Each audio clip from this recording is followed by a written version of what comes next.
¿Qué tal, queridos colegas? Qué gusto saludarles. Hoy vamos a platicar un tema muy interesante que se llama Rompiendo las barreras invisibles. ¿A qué les suena? Barreras invisibles, docencia. Estamos hablando efectivamente en este tema, vamos a hablar sobre lo que son las barreras del aprendizaje, que es una situación la cual nos enfrentamos a diario y que definitivamente en nuestras aulas es parte de la misión que nos conlleva estar frente al grupo y que constantemente estamos viviéndolas, que constantemente estamos buscando la forma de trabajar con ellas, porque al fin de cuentas, como parte de la misión docente que tenemos, sin duda el poder tener la capacidad de trabajar con ellas y poder de alguna u otra manera sobrellevarlas o poder trabajar de una manera eficiente, pues es importante. Pero partamos de qué son las barreras del aprendizaje y también dejar de estigmatizar, porque en muchas ocasiones esas barreras lo que hacemos es darles un sentido como si fuera la contra del estudiante o como si fuera una actitud que tiene de no querer aprender. Y muchas ocasiones va mucho más allá. Esa barrera como tal es el impedimento que realmente puede ser externo o interno, que no le permita al estudiante poder llevar a cabo su proceso de aprendizaje.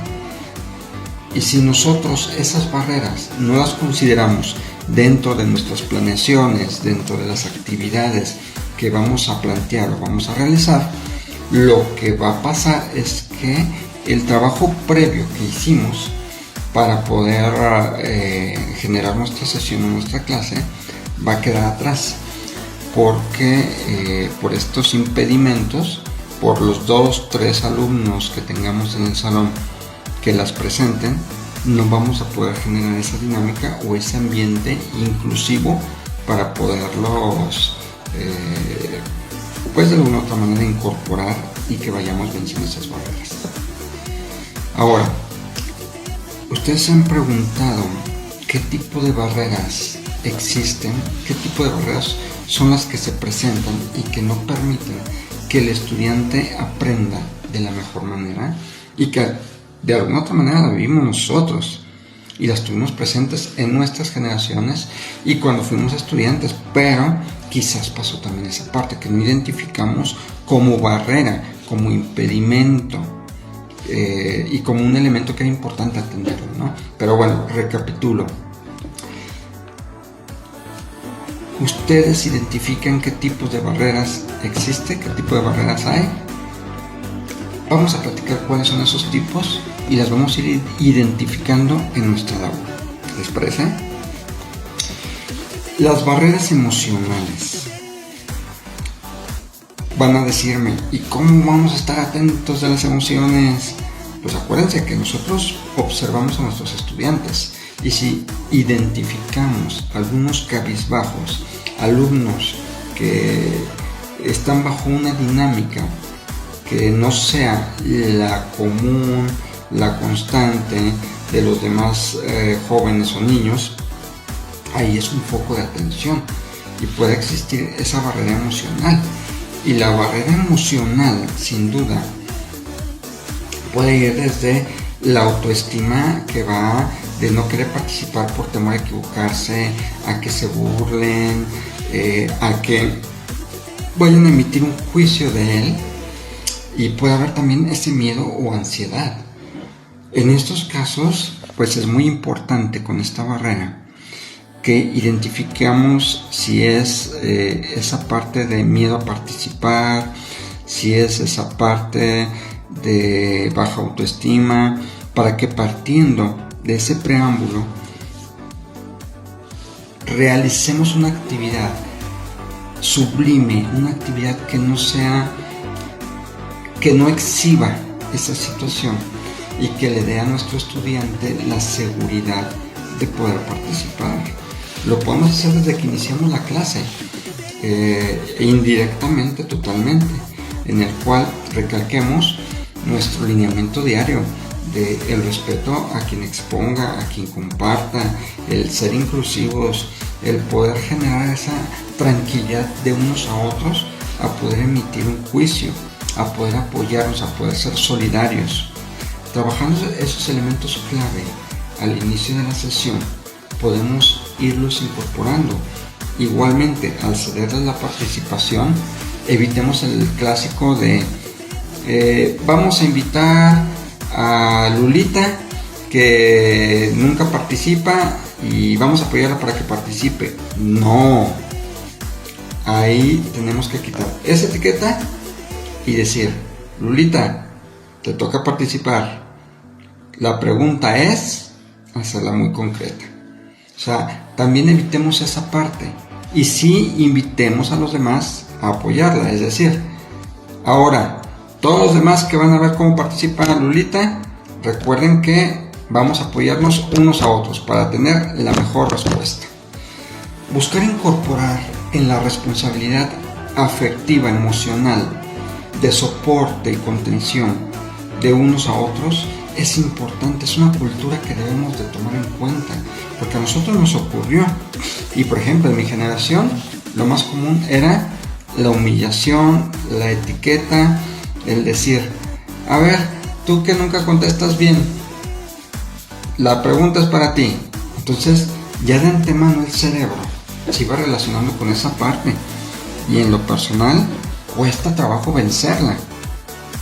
Y digo presente porque fue algo que me llegó a ocurrir.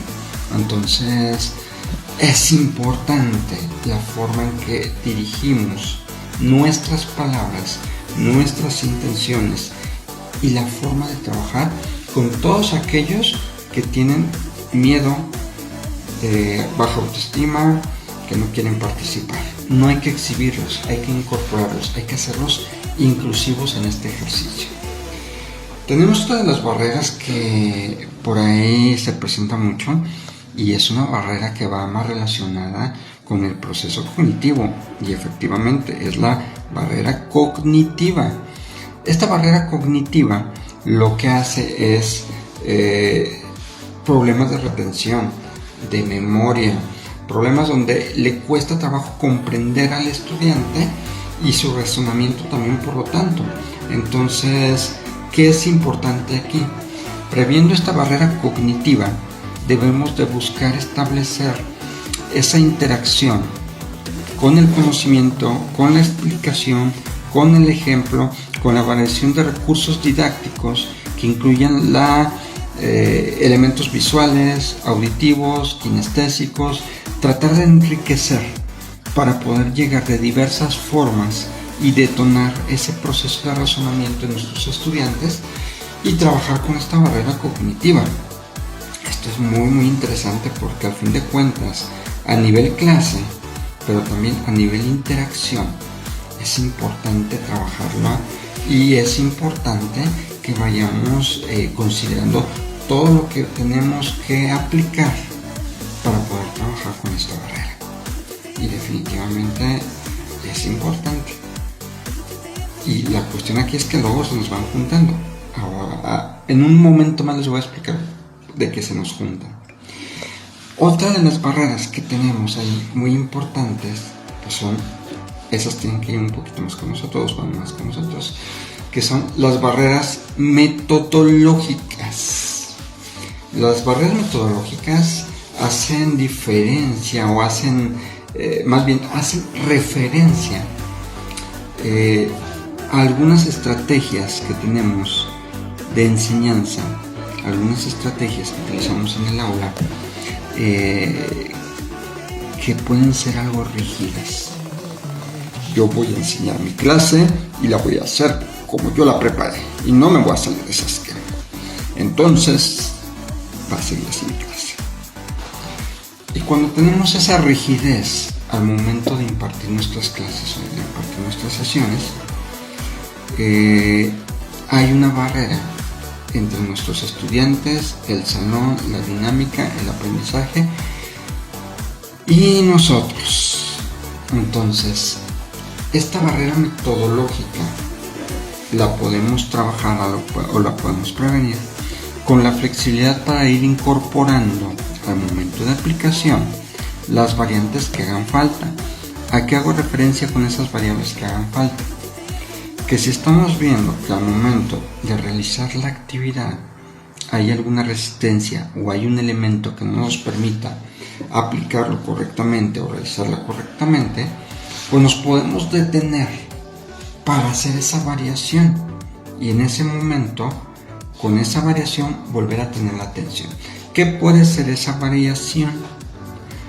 Puede ser interrumpir la actividad y agregar una actividad física, romper totalmente el ritmo y quizás cambiar radicalmente de tarea.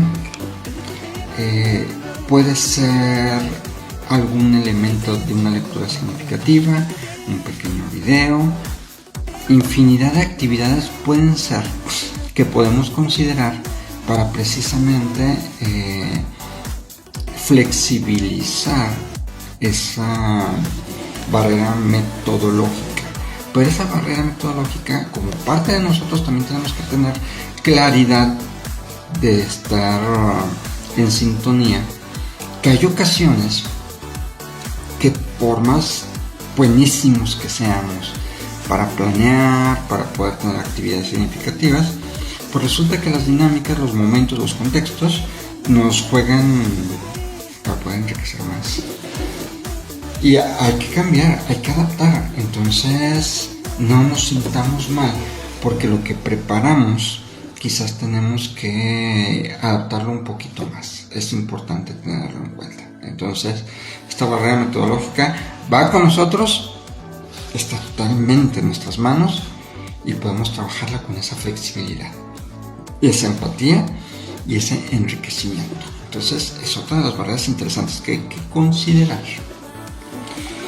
Barreras culturales es la siguiente. ¿A qué hace referencia esta barrera cultural? Pues resulta que en ocasiones nos toca ir a dar clases o sesiones a nuevos grupos que quizás están fuera de nuestra ciudad o que están en otro estado, alcaldía, municipio u otro espacio totalmente distinto y en un contexto de nivel socioeconómico distinto. Entonces ahí van a existir ciertas barreras culturales que van desde el lenguaje, las costumbres, las tradiciones, los códigos, las lenguas. Si de por sí, no me dejen mentir, hay muchos términos que están utilizando nuestros estudiantes, nuestros alumnos, nuestros muchachos, nuestros niños, que ya dejamos de comprender. Entonces imagínense, si no tomamos en cuenta estas barreras, definitivamente no vamos a poder desarrollar nuestras sesiones como lo hemos estado planeando, porque no vamos a comprender cómo se expresan, cómo lo dicen, y si nos cerramos en nuestro cuadro y no flexibilizamos, vamos a ser impositivos y vamos a establecer varias barreras ahí que al final del día no van a permitirnos aplicar ese concepto que traemos en mente. Entonces esa barrera es importante trabajar con ella. Ahora bien, estas barreras definitivamente son algunas de las que podemos llegar a presentar, porque también, por ejemplo, tenemos las barreras sociales y familiares, que son los contextos particulares y específicos de nuestros estudiantes, que en muchas ocasiones sufren violencia, un autoritarismo extremo o una permisividad extrema, que van y lo reflejan en la clase, y que si no vamos más allá de la comprensión de esa situación, muy probablemente exista una rigidez, exista un rechazo, y a su vez esto no facilite nuestras sesiones. Entonces, ¿qué es importante con todo lo que hemos platicado hasta ahora? Observar, analizar, incluir en nuestras planeaciones y sobre todo la constancia para estar implementando, dar seguimiento y poder evaluar lo que estamos haciendo. A cada uno nos funcionan cuestiones distintas o cosas diferentes. Por eso es importante irlo aterrizando para que pues al fin de cuentas podamos vencerlos. Recuerden, vale la pena el tiempo indispensable que hay que invertir. Hay que variar los estímulos. Hay que tener la flexibilidad en nuestras metodologías. También ser muy claros en las reglas. Y se vale siempre también como docentes en estas barreras admitir dónde nos rebasan, dónde nos equivocamos y dónde podemos pedir apoyo a nuestros asesores de educación especial, a nuestros asesores psicólogos o trabajadores sociales para poder enriquecer las respuestas que podamos tener. Si nosotros tomamos en cuenta este elemento, podemos favorecer el éxito de nuestros estudiantes.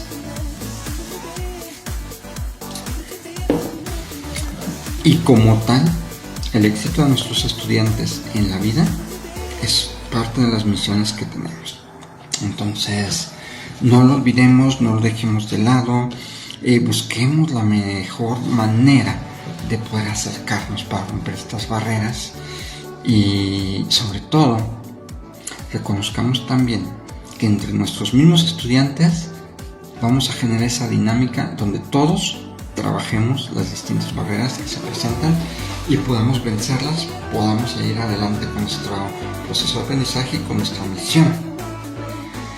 Y sin duda, esto es importante y muy importante. Debemos de establecer como un proceso constante el enriquecernos entre colegas. El poder apoyarnos, el poder